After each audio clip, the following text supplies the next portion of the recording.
Allah. Lighting check, sound check. Assalamualaikum warahmatullahi wabarakatuh. Kembali ke channel aku, Cikgu Jack. Dan selamat tahun baru 2021. Pada yang baru menonton, aku Cikgu Jack. Dan jangan lupa tekan subscribe, like, dan sekiranya nak komen, sila komen di bawah. Jadi sebelum aku nak memanjangkan lagi video ini, adalah moleknya kalau kita intro dulu.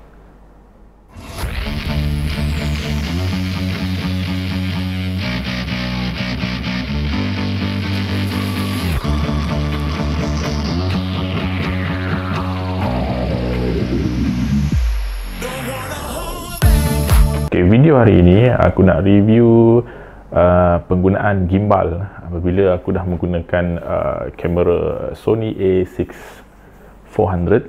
Biasa aku shoot menggunakan Canon, aku akan menggunakan handheld.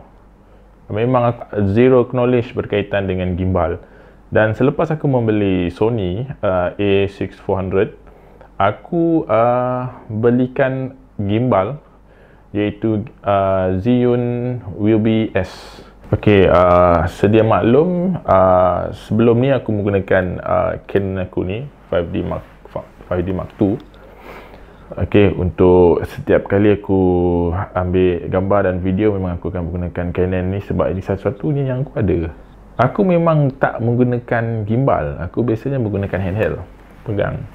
Jadi footage ni agak, memang korang akan tengok footage dia memang akan shaky lah.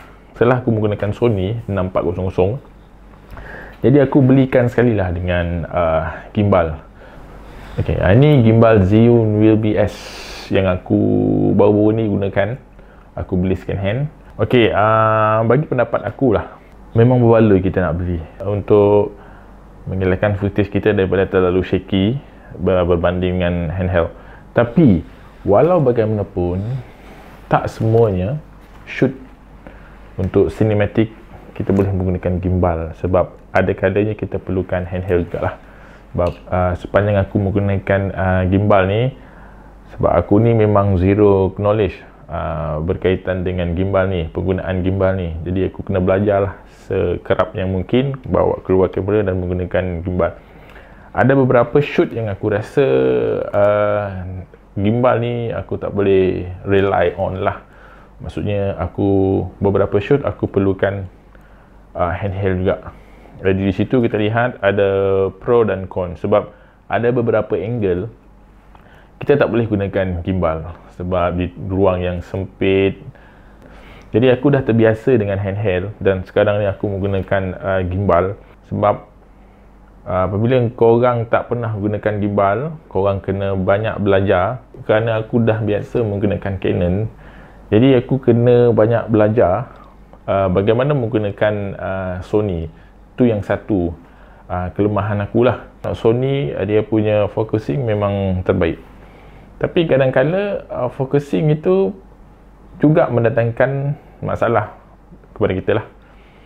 Sebab kadang-kadang pertukaran subjek untuk focusing tu kadang-kadang terlalu cepat atau lambat. Mungkin ada setting dia, tapi oleh kerana aku ni baru-baru lagi menggunakan Sony, itu yang pertama masalah yang aku hadapi lah. Tapi taklah terlalu masalah yang terlalu berat. Yang ini boleh kita boleh diperbaiki.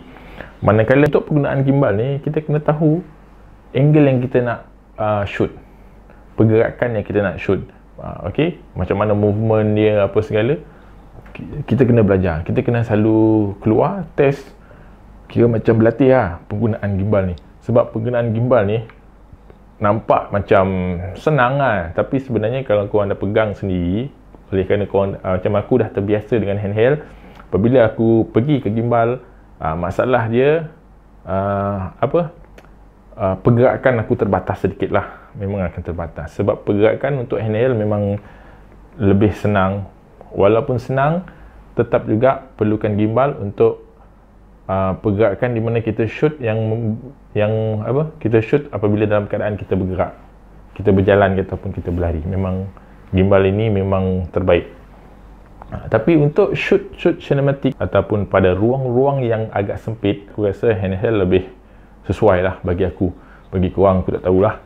Dan satu lagi, apabila korang nak shoot menggunakan handheld, kita kena buka lah semua ni daripada gimbal ni, kita keluarkan baru kita dapat. Sebab itulah masa aku shoot, aku akan shoot dengan gimbal dahulu, dan kemudian sekiranya mana-mana footage yang aku rasa perlukan menggunakan handheld, aku akan shoot selepas penggunaan gimbal. Jadi aku akan buka dan aku gunakan handheld.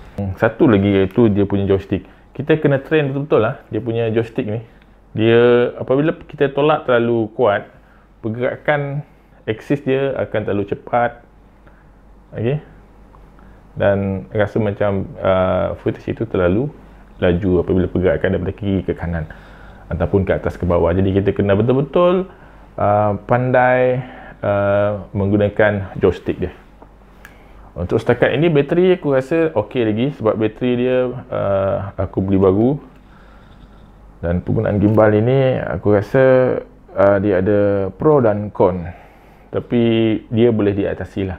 Yang paling penting sekali, korang kena selalu keluar ambil video dan buat eksperimen untuk beberapa angle yang korang nak. Dan ini kalau aku gunakan handheld, okay, aku akan pasangkan dengan inilah handle grip. Dia akan attach dekat atas body kamera. Dan ini untuk handheld lah. Okay, ini untuk handheld. Dan untuk footage yang smooth, aku gunakan gimbal. Sepanjang aku menggunakan Sony ni 6400, banyak benda yang aku kena belajar. Okay, sebelum kita nak membeli, yang pastikan kita punya komputer boleh support file dia. Dan kemudian untuk editing video, pastikan komputer kita mampu untuk render. Kalau lambat pun tak apa, tapi jangan terlalu lambat. Dan kemudian software, setakat ini aku gunakan software Filmora 9. Aku memang forward untuk menggunakan Premiere Pro. Cuma masa ini komputer aku rasa tak boleh lagi kot nak guna Premiere Pro, sebab sekarang ni aku nak gunakan software yang light dan ringan.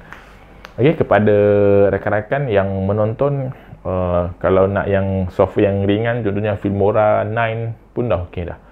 Kalau korang nak buat editing yang lebih hebat ataupun lebih nampak macam profesional, korang boleh gunakan Premiere Pro. Sebab aku memang akan menggunakan Premiere Pro. Cuma sekarang ni aku lebih senang menggunakan Filmora 9. Sebab Filmora 9 ni kita boleh masukkan LUT juga. Aku rasa pembelian gimbal itu memang berbaloi, memang investment yang bagus.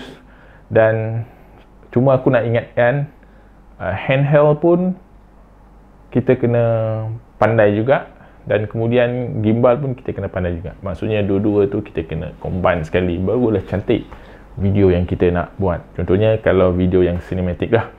Dan kemudian penggunaan, aku tak akan sentuh penggunaan Full HD ke 2K ke 4K ke berapa FPS itu. Yang itu aku tak sentuh, sebab yang kita tahu kalau filenya besar, dia akan makan masa untuk kita edit lah. Sebab video terlalu besar dan mungkin rendering akan jadi lebih lama.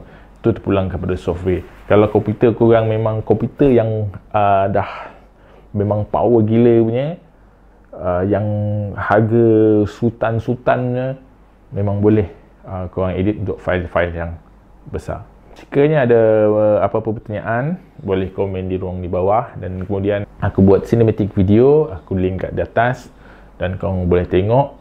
Yang ini aku gunakan Sony 6400 menggunakan lens 35mm 1.8 OSS. Shoot ini aku gunakan gimbal dan handheld. So setakat ini saja perkongsian aku. Jangan lupa subscribe, follow channel aku. Subscribe korang ni akan membantu aku untuk mempertingkatkan lagi kualiti konten dalam channel aku.